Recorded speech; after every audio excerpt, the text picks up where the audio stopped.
ব্রিটেনে working age বেনিফিটের 6টি বেনিফিটকে universal credit সিস্টেমের আওতায় আনার ঘোষণা দিয়েছে department for work and pension. Legacy benefit নামে পরিচিত এই বেনিফিট পাওয়া ব্যক্তিদের এজন্য আবেদন করতে হবে। এসব মানুষকে ডিডব্লিউপি থেকে চিঠিও পাঠানো হয়েছে। তবে এই নিয়ম পরিবর্তনে আবেদন না করায় প্রায় 2,80,000 ব্রিটিশ নাগরিক তাদের বেনিফিট পেমেন্ট হারাতে যাচ্ছেন।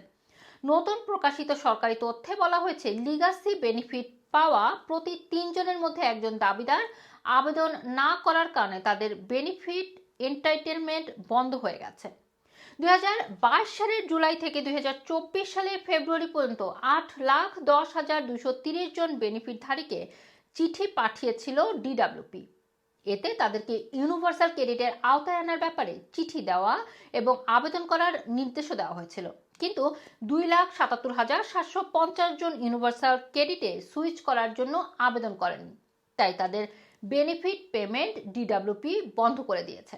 জানা গেছে, বিভিন্ন বেনিফিট পেমেন্টকে ইউনিভার্সাল ক্রেডিটের আওতায় এনে যুক্তরাজ্যের সোশ্যাল সিকিউরিটি সিস্টেমকে ঢেলে সাজানোর জন্য এই উদ্যোগ নিয়েছে সরকার।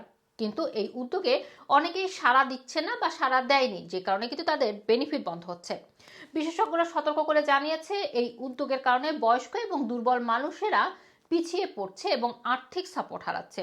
যে 6টি লিগাসি বেনিফিট পেমেন্টকে ইউনিভার্সাল ক্রেডিটের আওতায় আনা হচ্ছে সেগুলো হলো income based job seeker allowance, income related employment and support allowance, income supporting housing benefit, child tax credit এবং ওয়ার্কিং ট্যাক্স ক্রেডিট।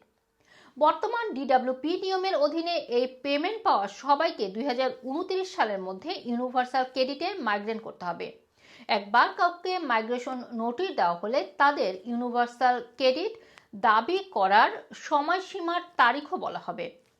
সাধারণত মাইগ্রেশন চিঠি পাওয়ার তারিখ থেকে 3 মাসের মধ্যে আবেদনের সময়সীমা থাকে।